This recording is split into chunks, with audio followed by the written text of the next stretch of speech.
Bali Pos merayakan HUT ke-75 pada 16 Agustus 2023.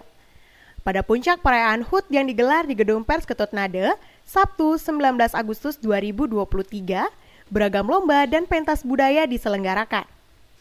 Yang istimewa dalam puncak perayaan itu, seorang pembaca setia koran Bali Pos, I Gusti Agung Bagos Sanjaya, 57 tahun, mempersembahkan sebuah buku kumpulan kartun yang pernah dimuat di Bali Pos. Nama saya I Gusti Agung Bagos Sanjaya dari Kramas, Gianyar. Kalau boleh tahu, sejak kapan Bapak membaca Bali Pos? Saya sebenarnya kenal Bali Pos sudah sejak lama, sejak masih di bangku SD. Tapi pendalaman kepada Bali Pos dan keterlibatan saya langsung secara tidak langsung kepada Bali Pos itu mulai SMA. Saya sekolahnya di SMSR, kemudian saya lihat di Bali Pos ada ruang kartun. Saya mencoba untuk bikin kartun dan saya kirim, ternyata dimuat di sana gitu. Itu sampai sekarang, sampai terakhir saya di hari ulang tahun yang ke-75 ini ada saya buat kumpulan kartun-kartun saya yang dikirim, yang dimuat oleh Bali Pos di ulang tahun yang ke-75 Bali Pos sekarang ini. Saya persembahkan untuk Bali Posnya. Lalu untuk apa saja terkait pengalaman Bapak dengan Bali Pos itu seperti apa? Kalau pengalaman saya dengan Bali Pos, saya biasa menulis secara lepas, melihat berita kesehariannya, kegiatan apa, itu saya coba untuk menulisnya, kemudian saya kirim ke redaksi Bali Pos, sehingga beberapa ada tulisan-tulisan saya juga dimuat di Bali Pos gitu. Sampai sekarang juga saya masih secara tidak langsung tetap, kalau kesetiaan saya sebagai pada Bali Pos itu katakanlah sebagai pembaca setia Bali Pos gitu. Sambil membaca Bali Pos juga saya bisa mengirim kartun, bisa mengirim suara netizen. Suara netizen itu juga saya bukukan, ada sebanyak 115 buku netizen. Itu saya serahkan ke Bali Pos di hari ulang tahun yang istimewa ini, juga saya persembahkan untuk Bali Pos gitu.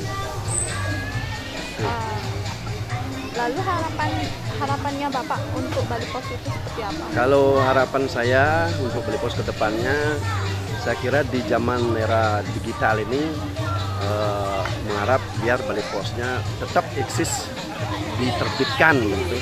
Karena mungkin saja orang-orang setingkat saya ini masih lebih suka membaca ketimbang melihat di HP gitu. Karena sekarang juga anak-anak muda sekarang lebih suka kayaknya melihat di HP, karena HP itu bisa dibawa kemana-mana. Itu yang menyebabkan kayaknya koran itu diduakan gitulah.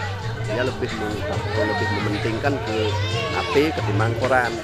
Kalau saya sih sepertinya kalau tidak dapat membaca koran, rasanya gimana, ada yang kurang begitu. Kalau untuk berita, untuk saya mengetahui berita, kalau belum membaca koran, bagi saya ada yang kurang begitu. Saya pun selama ini